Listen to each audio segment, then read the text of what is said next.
Welcome to the Alchemical Wellness Podcast. My name is Derek. I'm an herbal alchemist who specializes in biofield tuning and life guidance. My name is Raquel. I'm a holistic nutritionist and chef, as well as a wild pregnancy advocate and free birth keeper. And we are Black Bear Herbary.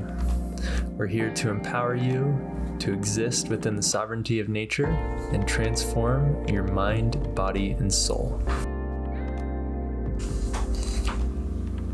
Welcome back. We have another alchemical interview for you guys.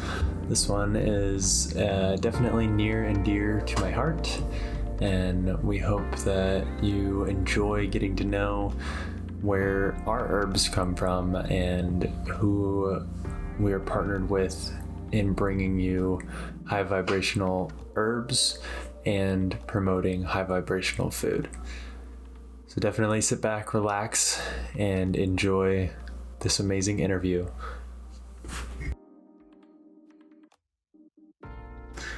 So I guess, who are you and what are you doing here? I'm Mom. I'm Mom.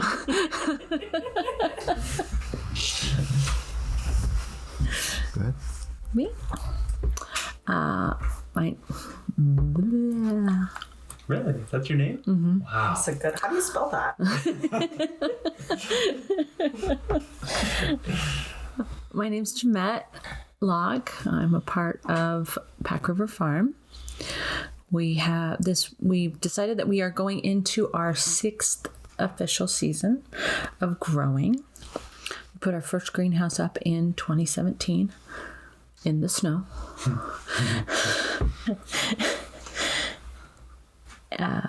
Originally from San Diego, California, and dart on a map, moved to Sandpoint, Idaho. Nice. What were you doing before you were farming? Well, stay-at-home mom, as well as stateside coordinator for a ministry based in Southern Sudan. So I ran everything stateside. Helping with trips, giving people education on how to take a trip to another country, working with the donors and all of the donations, scheduling speaking engagements for the missionaries. Nice. Is it just you working on the farm? No, my husband, who's chained to the greenhouses, gets to... And he was able to step away to join us. Wow. That's amazing. Yeah, I unlocked the key, let him out. Do you hear from me? Yeah. I'm Troy.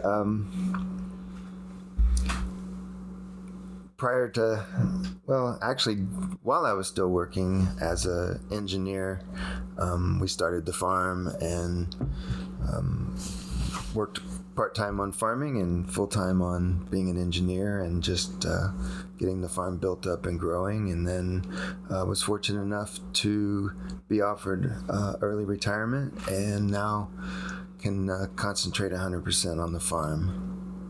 But I thought you said you were retired. I'm retired from corporate life. You never retire from a farm. I went from working 40 hours a week to 60, 70 hours a week. Well, Retirement. that's nice. Yeah. Really slowed down. Yeah, don't let him fool you. He worked 8 hours out on the farm and then came inside and worked another 8 hours. Fully aware. Cool. Why'd you guys start a farm? Well, for me, as maybe back to 2012, even before we moved to Idaho, I really saw that the food system was in big trouble. A lot of chemicals being used. You couldn't trust what you were eating, and just really drew me to wanting to grow our own food, which grew into wanting to grow food for other people so they'd have clean, healthy, and just food that they could know what went into producing that food. high vibrational foods.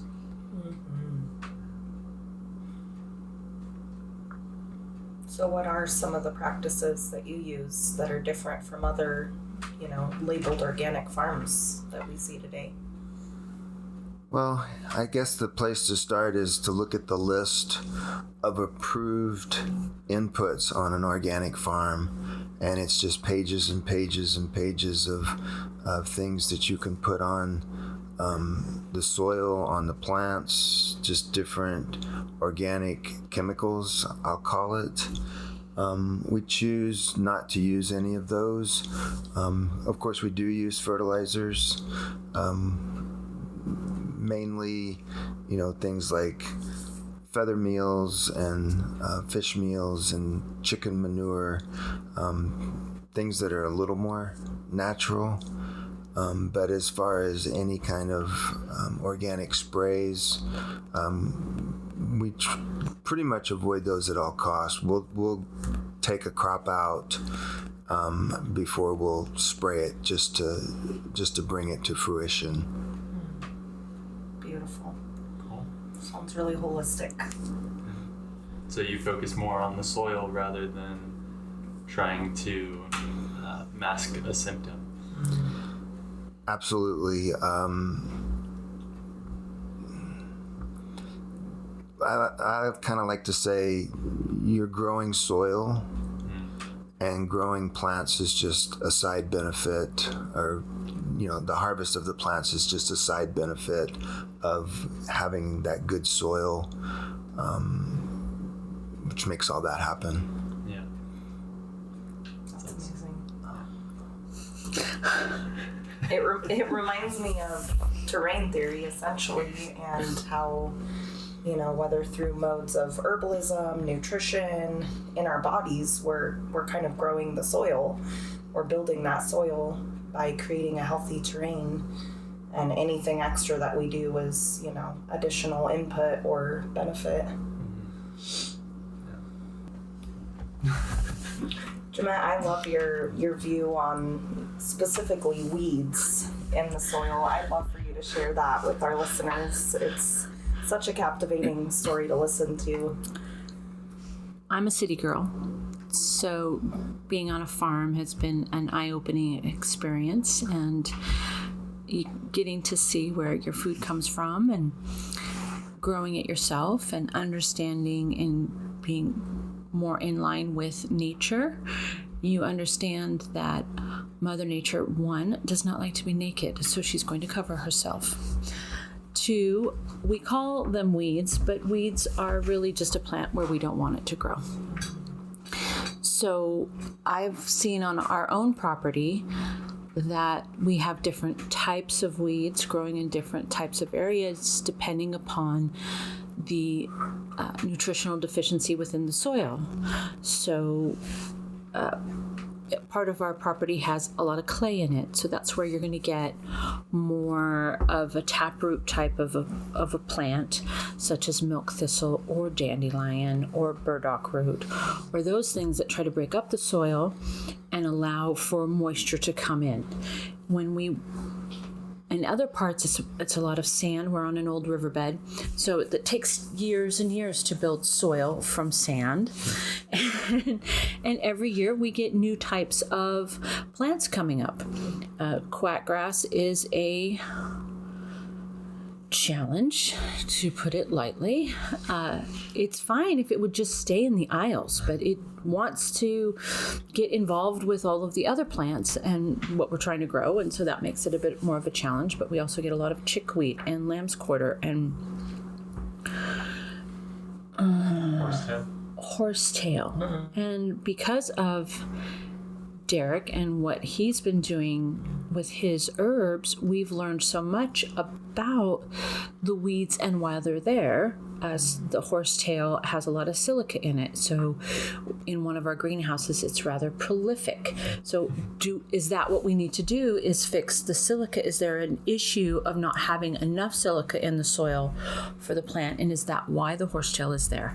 We're still trying to figure a few of those things out, but we do realize that weeds are there for a reason and a purpose, and that we are trying to work with them and around them instead of looking at what the soil needs nutrient-wise. That would just make that weed no longer necessary because the soil has all the nutrients that it needs.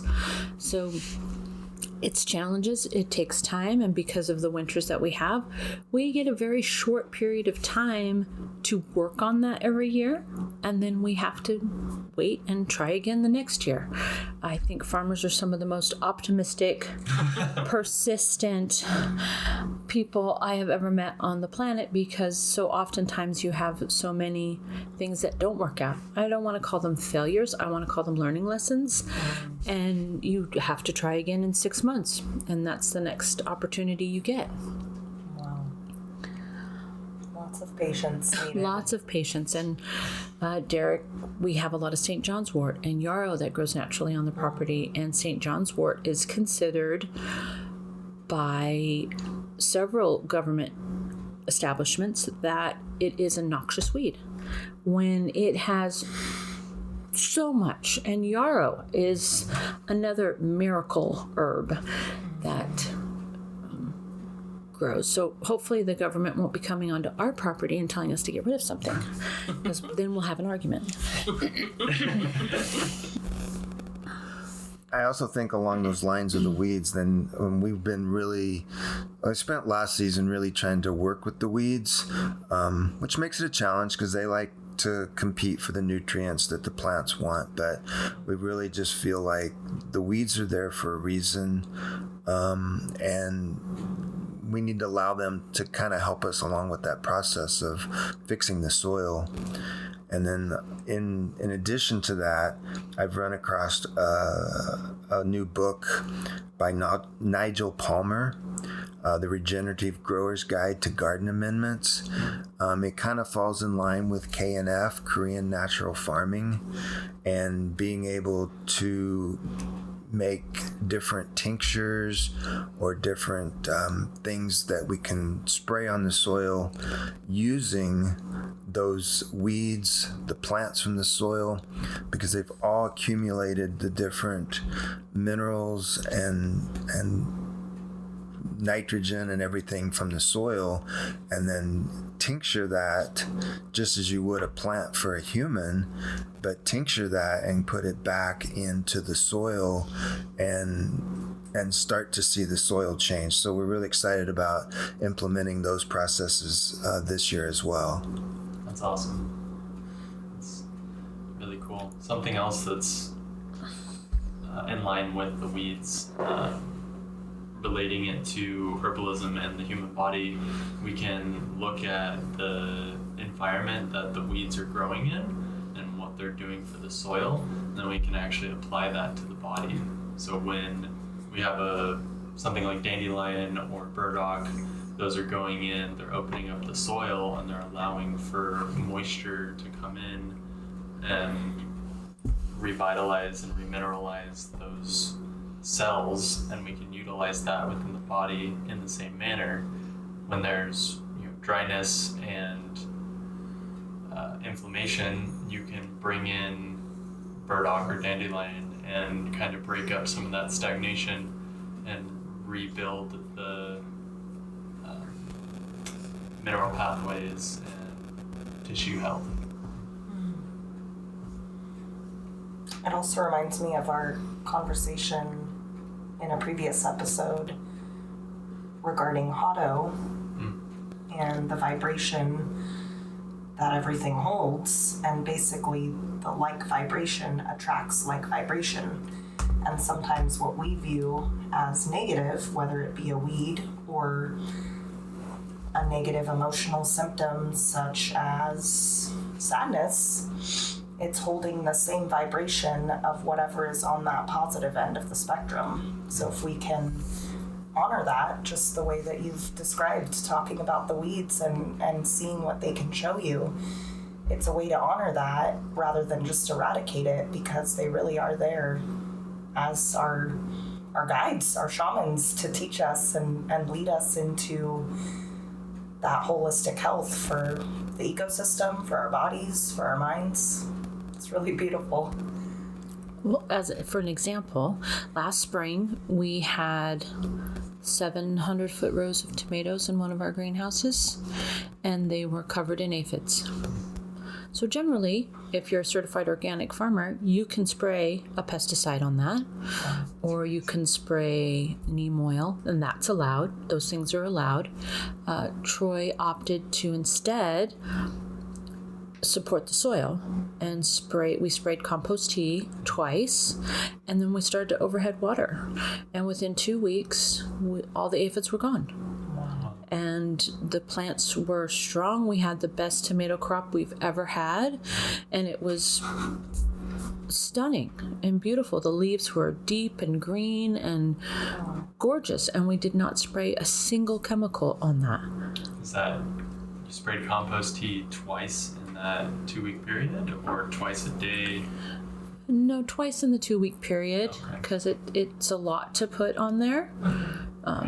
Just to allow the soil and the microbes to do their thing and give them an opportunity to support the plant.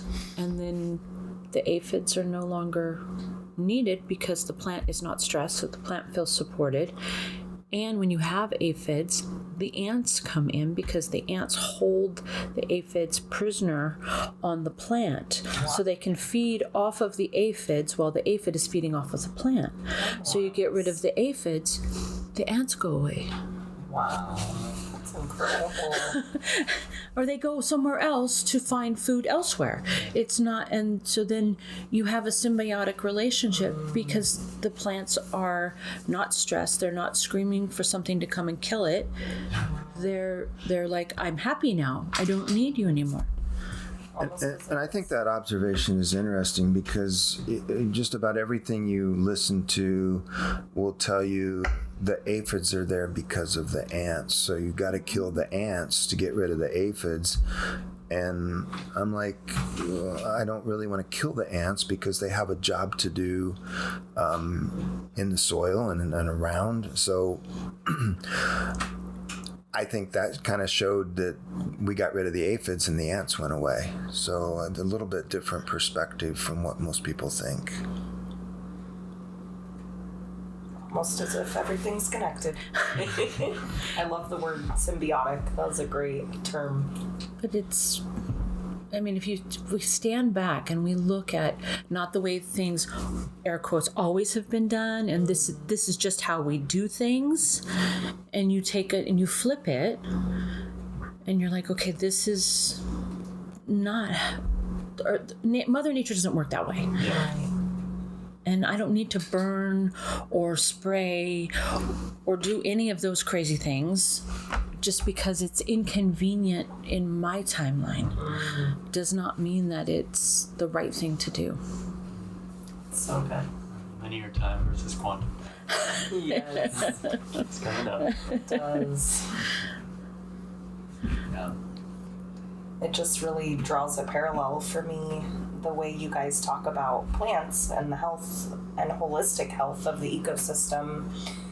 It just keeps reminding me of, our view, Black Bear Herbary, of holistic health in the body and how weeds are the symptoms and what can we do to get to the root of what that symptom is trying to tell us, in the same way you guys are honoring the weed or the symptom and seeing what it has to teach, because I think that's really important. And we are a society of quick fix, or like you said, is this convenient in my timeline? No.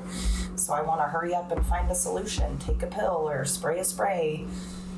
Whereas really the way to do it is to step back and see what lessons are there. And I just love that reminder. That's awesome.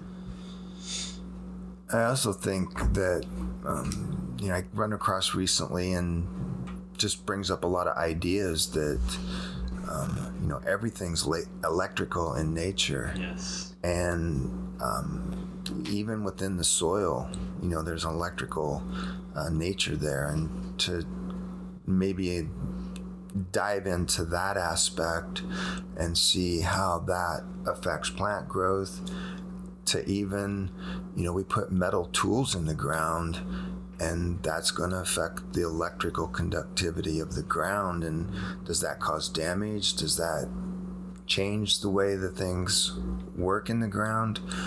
So I think there's a whole nother avenue there to look at the electrical perspective of the soil. Absolutely. When you put a zinc rod into a patch of soil, and you can take a multimeter to it and see that it comes back as 1 volt. So it's crazy. I guess you're moving to wood tools again?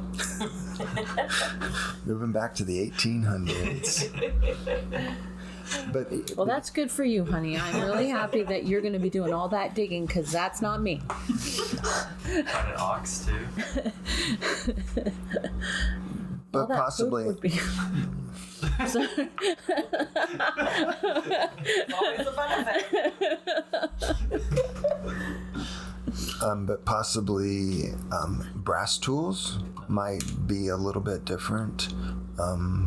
Even copper, but that's probably out of price range of buying a tool made out of copper, and the hardness and longevity of it as well. I'd be more worried about the hardness than the longevity. But, yeah, that's really cool. It's just like eating with metal in your mouth. There's an electrical current that happens. Right. Yeah. You might love that. Electric body, electric health. I wonder if you could do a tuning session on the soil. Probably. Like, how can we transmute this and transmit? Could you just go tune right? the garden, Greenhouse please? 3 Could really you? needs it. Could you just talk to the weeds and kind of see what they need, and then we could kind of figure it out, and it'd be all. That'd be really interesting to like, test Sure. and see that, like, have identical greenhouses, the 2 tomato houses or whatever, and tune one greenhouse and not tune the other greenhouse. Right. Well, you've got time. We're just getting started. You guys planting tomatoes? We just seeded them yesterday. Wow. In On the January greenhouse? 30th. No. Okay. No, in flats, and then they gotta. Right, just making sure. March 1st Oh, in the greenhouses. cool. And you already did peppers, right? Yeah, They're so pretty. It's amazing. I planted cucumbers yesterday too. Wow. And you planted peas on Saturday. Incredible. peas, lots of stuff going. So how many months ahead do you have to plan for the prime growing season in North Idaho? Well, I mean, we're planning spring growing right after we finish planting winter growing, getting our schedules set up and knowing when we're going to start stuff.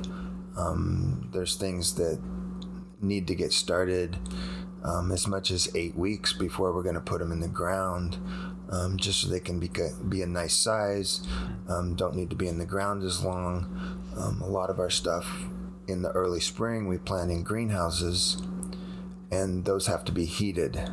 So the bigger we can put the plant in there at the time, the less amount of time we have to heat the greenhouse to keep it warm for those plants.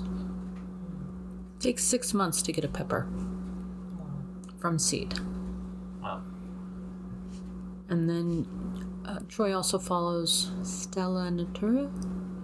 So there's certain days, depending upon the cycle of the moon and the sun, I think it's mostly moons and planet alignments that are better for planting peppers or brassicas or lettuces. There's certain days, so we try and do that, especially in the beginning of the season. But with having a market garden, we can't always follow that when we have to do succession plantings. Right. Yeah. Wow. So have you already planned for next winter planting then? Not yet. We're still trying to finish getting spring going, and but probably by July we'll be thinking about how we're gonna plant, what we're gonna plant, the rotation into the greenhouses, when summer crops will come out. It's a very narrow timing for planting winter plants, as the plants get planted in time so that they're fully grown out before we lose 10 hours of daylight. And in North Idaho, that's at the end of October. So everything needs to be grown out because the growth rate is, I won't say zero, but it's pretty close to zero over the winter months. So you really just hold the, like, for example, lettuce in the greenhouses until it's ready to be harvested, or an order comes in to be harvested. Correct. Yeah, we can let those grow out. They'll be perfectly happy in there. And even with the cool weather, lettuce, spinach, the things will become a little more sweeter in flavor than they would be in the summertime. Nice. Did we ever figure out why that is? Is that the concentration of sugars within the... Okay. I have no idea. Okay. It's yummy. Don't question it. Carrots are sweeter after after a good freeze. It's just yummy. So who gets to enjoy your delicious, nutritious food at this time? Right now, as in January. Just in general, your business. Yeah. Where are we? We are at Winter Ridge. We are also in Pilgrims and My Fresh Basket. We have a CSA currently. We also have an online store that anybody can order from online. And what's that website? Oh, and we're in about 8 restaurants. It's amazing. So that's Winter Ridge Foods in Sandpoint. Oh, sorry. Market in Coeur d'Alene. And then My Fresh Basket in Spokane, Washington. So you guys have quite a reach. Spokane has microgreens. So that's My Fresh Basket in Spokane has microgreens. There, that sounds better. So basically between grocery stores, restaurants, and ordering online, there's a wide variety of an audience that you serve, and people can access the food in a variety of different ways. Yeah. Which is awesome. It's amazing. If you are in the Sandpoint area, we do a pickup for our online orders in Sandpoint every Wednesday, or people are allowed to come to the farm and pick up their orders at the farm. So how do you get more information about that?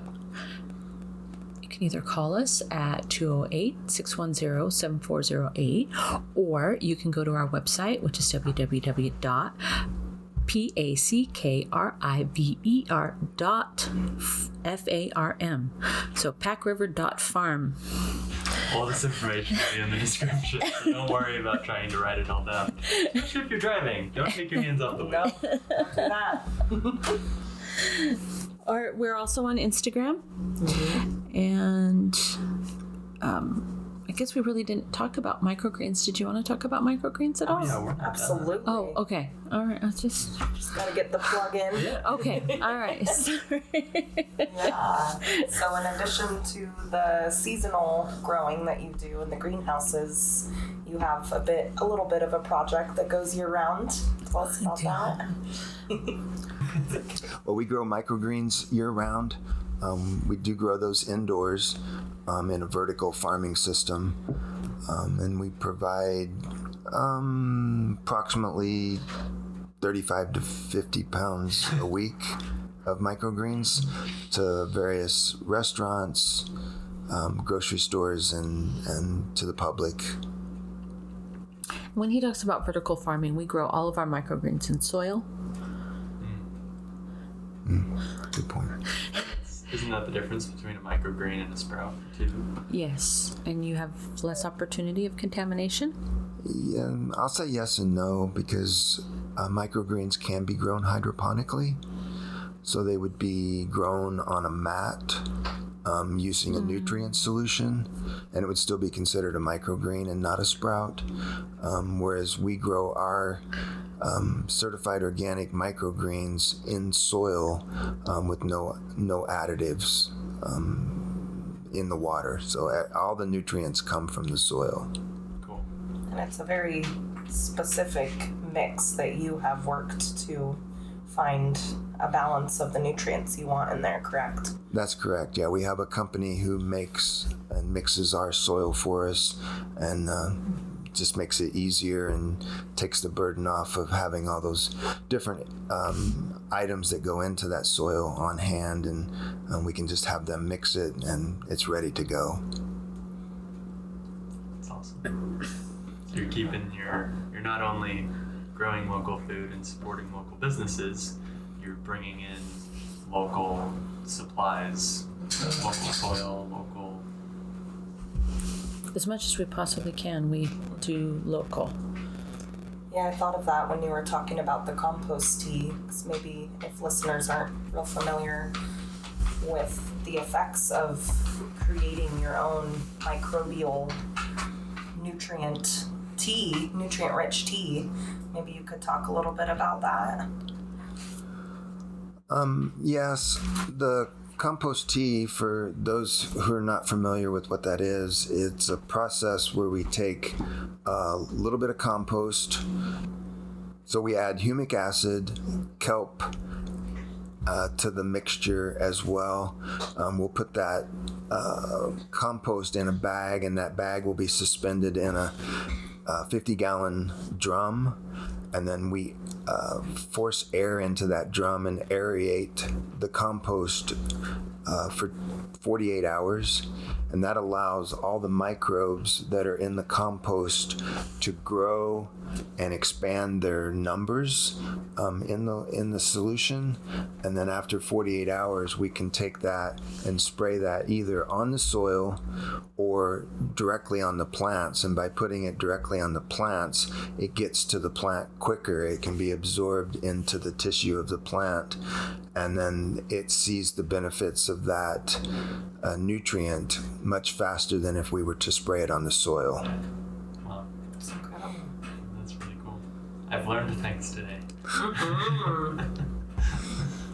Wow.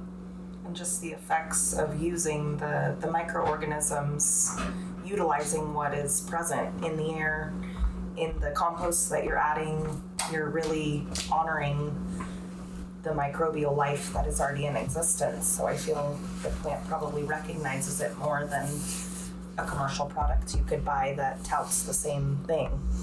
It does. The local microbes obviously are the best thing to use. The more local they can be to your specific location, the better.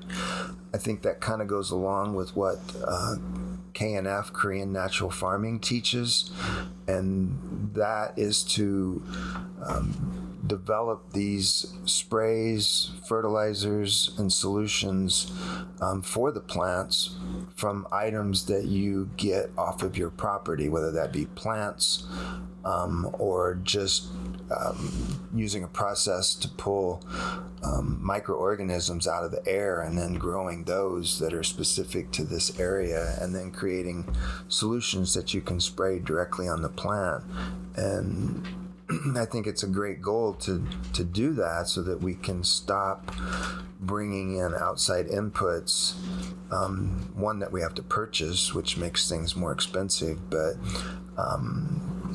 having the local microbes in your food is going to be better for your health and your whole body by eating the microbes that are from your locale. Absolutely. That's awesome. Love that. Really well said. Thanks. Yeah. So, my question, since I don't know you guys, are you doing this all by yourself? Well, I would like to say yes, but absolutely not. Our property that we grow food on is 1.5 acres. We have currently 5 greenhouses that encompasses about 11,000 square feet that allows us to grow year round. So we do need a staff. we probably need anywhere from 4 to 6 people during the season, especially in the summertime, to do all the harvesting, processing, packaging, that goes along with all that. Yeah. So is that paid employees? Do you offer like internships or any kind of volunteer opportunities for people that really want to get involved? We do. We're obviously looking for, paid employees, people that we can train up to be here on a consistent, regular basis. We also have internships for people who want to come live on the property. We take people who know nothing, that just have that desire to want to learn about farming. They come and spend anywhere from, say, the beginning of May to the end of October, or something in between. They'll live on the property and then just work and learn as much as we can teach them, as well, or as much as they want to learn. And then we also will take volunteers, as well as trade, work for food trade. So, you come work a certain number of hours, that accumulates so many dollars in food, and then you can take that food and do that as a trade. Cool. That's really cool. And in addition to learning from your amazing wisdom, expertise, and all your love that you have to give, you also provide other employee benefits, right? Like an employee food credit as well. Depending upon the days and the hours that you work, you get a certain amount of food credit each week, and that's from fresh cut. But if there's products that are a little overripe, or they're not so pretty, or we harvested extra microgreens that week because we had a bumper crop, or something that happened, that's always also available to our staff and family. It's amazing. Really generous. And I've seen some of your quote-unquote ugly produce, and it was darn beautiful and delicious. They have AAA standards. Yes. So any of the air quotes ugly stuff is like what you normally buy at the grocery store. Yep. So Absolutely. Yeah, so if you're listening and that sounds like something you want to take part in, definitely reach out to Jamette and Troy, via Instagram. We'll make sure we have some contact info for them in the description. You can reach out on their website. I think email is the best way to explore that opportunity. We'll make sure to put that in the description. Absolutely. Yeah. So I guess taking a step back really quick, the nutrient density of microgreens, is that a lot more than like full-grown plants? Yes, they are. The microgreens are actually the first 2 colloidal leaves on a plant. So all the nutrition is right there, right before it grows into the plant, be it a radish, a broccoli, a cabbage, kale, cilantro, is more nutrient dense than the plant is. Recently we've learned that cilantro is a heavy metal detoxifier, and that the plant itself, when it's fully grown, is 40 times. The microgreen is 40 times. I thought the microgreen was 400, or is that when you tincture it? So I don't remember what the numbers were, but I know it's a lot. Yeah. It's just a lot. it's a lot. And so Troy's has gotten to the point where he can grow cilantro microgreens very well, and now Derek at Blackbird Herbary is tincturing that microgreen, creating even a more dense heavy metal detoxifier that so much of us have because of just our soils and stuff like that affects our bodies. Yeah. The mercury in our fillings and all of those. The aluminum that is attracted when we're sitting in the vibration of sadness, which causes Alzheimer's. Or the metal pans that we cook with. Yeah. All of those things create buildup of heavy metals in our bodies, and cilantro, which is an amazing herb unless it tastes like soap to you, is an incredible detoxifier of that. Just like radish is a fantastic liver support.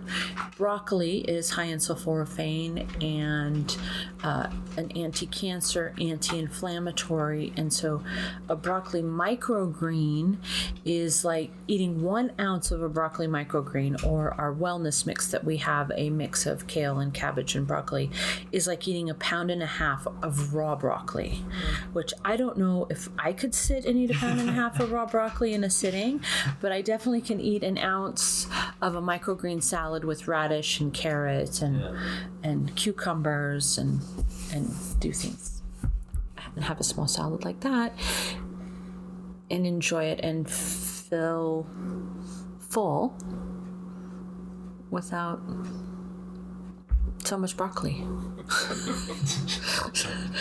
There's only so many trees I can eat. Cool. Do you want to talk about the difference between microgreens and sprouts for people that might not know, or? I mean, I guess Troy kind of covered that microgreens can be grown hydroponically, as to where most of the time sprouts are grown on the kitchen counter and you have to rinse them. I found that they also have a lot of nutrients in them. They're not as that deep, brilliant green like you're going to get from a microgreen, which I personally feel that has more nutrient density to it then. And also, especially from the home standpoint, if you aren't being very fastidious about cleaning your sprouts, there can be bacteria issues with that, as I feel like microgreens, they're grown in a little bit more of a controlled environment and tend to be more safe, but I can't say that everything's 100% safe. Everything was sterile, and then it's going to be a whole problem. That's right. What is the biggest thing that plants have taught you guys? I think it's plants are amazing. They are smarter than we are. I've seen, especially from growing microgreens year round, that as the seasons change and we're in the season that, winter season, where normally we're not growing plants, those microgreens actually take up to 2 days longer to grow, which doesn't sound like a lot, but for a microgreen, we're talking about anywhere from 8 to 10 days that we're growing those. So two extra days is 20% longer in time. And so I just feel like the plants or the seeds are in tune to the cosmos and, what's going on in our time frames and the short days versus the long days, and just know what they're supposed to do. That's awesome. Yeah. Even if it isn't convenient for us. Because we have to shift our planting times. Yeah. We have to shift several things in our time frame to fit the plants. Instead of making the plants try to fit our time frame, we adjust to them. Right. Which is great in the summer because they grow super fast. So plants have taught you to tune in to the cycles of nature and the inherent natural timing that's deeply within us all. Very much so. That even like I said before, the Mother Nature doesn't like to be naked, and she will pick anything to cover herself, and that keeps the soil, the microbes in the soil, moist and alive. They're not baking in the sun. They're not exposed to that. So that's a lot to learn for a city girl who didn't grow up the grocery store, that's where your food came from. And having that better food connection about where your food comes from, the way it tastes different, the way it just understanding how it grows and how long it takes to actually grow food. And that it doesn't just happen. I think about all the peppers that you see in the grocery store, and I'm like, that took 6 months before it was ever harvested. And the planning that goes into that, and all of being on the other side of that coin of, well, we want peppers in June. Well, how do you make that happen? Get a greenhouse year round. Wait 8 months. Almost like all of the thought and energy and planning that goes into creating a child takes a set amount of time, and you're probably going to have a better output when you spend a bit more time on that planning side beforehand and nurturing and nourishing during that 9 to 10 month growth period. So many parallels. Same with having chickens. Wow. It takes 6 to 7 months to get an egg from a chick, and all of the time and nutrition and effort that you have to put in before you get anything back.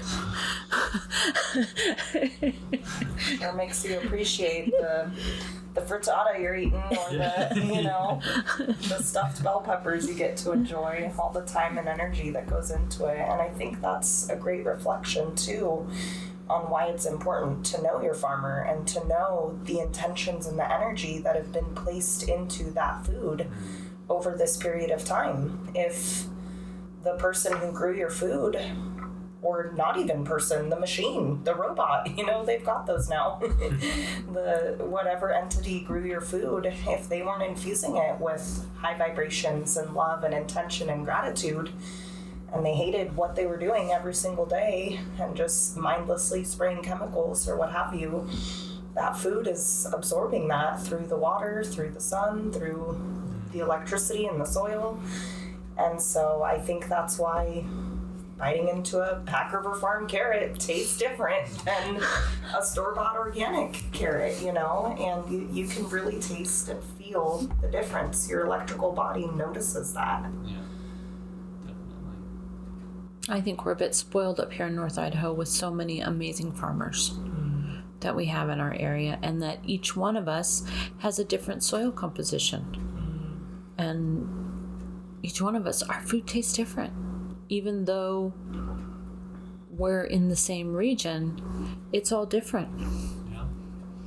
It's really beautiful. And I love that you honor the community that you're a part of from the other growers, and even the relationships I've observed that you have with your stores and your restaurants, particularly the chefs, they really appreciate what you're doing, and you appreciate their viewpoint on understanding what has gone into it. We would love our chefs, or I do, at least. I think they're fantastic, and I love walking into the kitchen, and basically I kind of look at them as artists, because we give them a blank canvas with the microgreens or the tomatoes or the zucchinis or cucumbers or whatever, green onions, and then they make this beautiful piece of art with that, and that it's nourishing our community, that they support us not only through the buying of our product, but they also support us on their menus. They talk about us to when they have special dinners, and just promote us as well, so that the community gets to see where some of their food is coming from, and hopefully creating more of a food connection for people who may not even think about it, and who are like, oh, this is really cool, and this tastes really good, and maybe I should go look at this farm or any other farm that's in our area that's getting promoted by our local restaurants to get some food that's maybe better, and starting to explore their own food journey in having a better connection with what's going in their body. So beautiful. You're definitely doing a lot to raise the collective vibration, and we sure appreciate the energy and effort you're putting out there. It's seen and it is very much appreciated. Do you guys have a favorite plant? We talked about this last night. I was going to say tomatoes, and he's like, but I was going to say that. We can have the same favorite plant, because it's probably two different reasons. Yeah. It is. I'm like, plants are like chickens. They're fragile but sturdy. Or tomatoes. I'm sorry. Tomatoes are like chickens. They're super fragile. You break off a piece, that'll die. It's fussy. It's a diva. It's got to have the right temperature. It's got to be this. It's got to be that. But then they're also super, super resilient. And every little hair on a tomato plant is a root. And you can pick off a sucker and probably plant it and create a whole nother tomato plant. And it's just super resilient, and it's always growing and doing and providing fruit, and it's an incredible. So I picked tomatoes. Kind of sounds like you, resilient and willing to network and build your community, even if it's from one little thing that broke off. No, we're making something out of this. I love it. That's amazing. Well, as she said, I picked tomatoes as well, but mine was a more selfish reason, and that's just because I like to eat tomatoes. I think that just a vine-ripe tomato fresh is just, you can't beat it. Just slice it up and just, it's just goodness. That's all it is. But she's right about the tomato plant, and it's so forgiving. But at the same time, it's a diva. It likes specific conditions, but you can cut on it and take those cuttings. You can make new tomato plants out of them. You can bury the stem of the tomato plant in the middle of the tomato plant, and it'll reroot right there at that level, and be just a completely separate plant that you could at that point, cut the old plant off. So they are an amazing plant. That's awesome. Or people who choose to take all of our extra and spend hours and hours and hours smoking and grilling and roasting with garlic over the summer, so that we can all enjoy beautiful roasted tomatoes over the winter. So thank you, Raquel, for that, and all of her hard work this past summer. Thank you. It was just amazing to have that wonderful bit of summer in the middle of winter. Absolutely. Nothing beats that. Frozen tomatoes. We have them. Visit Farm. Yes. That's true. We as the season progresses and we have extra tomatoes on the shelf and they're just starting to get too ripe, we're not going to be able to use them or sell them.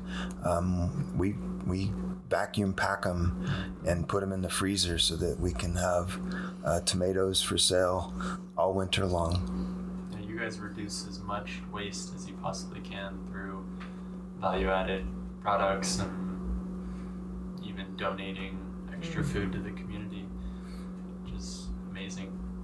And what can't get donated gets composted. It's incredible. So Goes right back into your food. Sure does. used to go to the chickens, but now the girls are all gone. Cool. I'd like to end with a question that I think we've basically already answered, but if you want to add anything on the thought of what ripples do you hope to cast out with Pack River Farm? Again, I think it's very apparent the energetic work you're doing. Is there anything more you want to share on your vision for Future. I think we want the community to just have a place that they can go for high quality food, know what their farmer's doing, be able to trust that we're growing the best food that we possibly can for them, and that we know we can never grow enough for the community, but we're sure working hard in trying to do that. That's awesome. I like to think of it as also with our interns coming, and they don't know anything, but they have a desire to connect with the land and with food. And they may not stay. They may be here for only a season, but then they're going to go home and they're going to share that, or they're going to follow those same practices in their backyard garden, and they're going to grow food that's good. And then they're going to share that with their family and friends. And that knowledge is going to continue to ripple out that way, so that the more backyard gardens we have, or front yard gardens instead of lawns, or someone starting their own small homestead, the more that we have those, the more our community will be less dependent upon food trucked from Mexico or Chile or anywhere else across the other side of the United States. Well, I like my lemons and I like my oranges and I like my limes. So I'm still going to buy citrus because we can't, it's challenging growing that here in Idaho. But to be able to grow more and to share with people how to can or how to preserve their food longer, then that's a better community, society, culture all the way around. And everybody's doing better. It's not, we're not, and there's so many great farmers up here. We can't feed our entire little town. We need all of us to work together to feed everybody. Yeah. And I think also along those lines, we do grow a lot and we want to be there for the community. But I also think at this point, it's great if each person would start to grow a little bit of their own food. Again, we can't grow it all, and necessarily an individual, in their little front lawn or back lawn can't grow everything that they need. But if they start to grow a little bit, it will help support the system. And I think we're going to find going into 2023 that maybe the things we rely on being brought in by a truck might get a little more scarce, and we need to be growing our own food. And we welcome, helping anybody that wants to get a garden started. We can give you information, talk to you to help you get going with growing a little bit of your own food during the summer. Those are some amazing ripples you guys are casting out. Yeah, absolutely. Yeah. Well, thank you so much for being here today and being on the podcast. We really appreciate you guys and your voices. Absolutely. Well, thank you for the opportunity. Glad to be here. Yeah.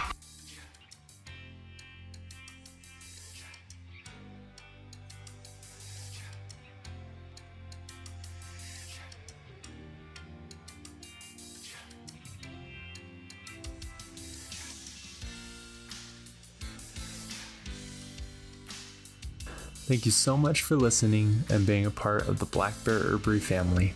You can find us on Instagram, Facebook, YouTube, Spotify, and online at blackbearherbary.com. Sign up for our newsletter to get teasers about new podcast episodes and special discounts. We offer consultations to help guide you and provide you with information as you move through your alchemical wellness journey. And if you're looking for ways to support this podcast, we've got merch available on the website, or just simply send it to a friend or family member and have them give us a listen. We hope you have a transformative day.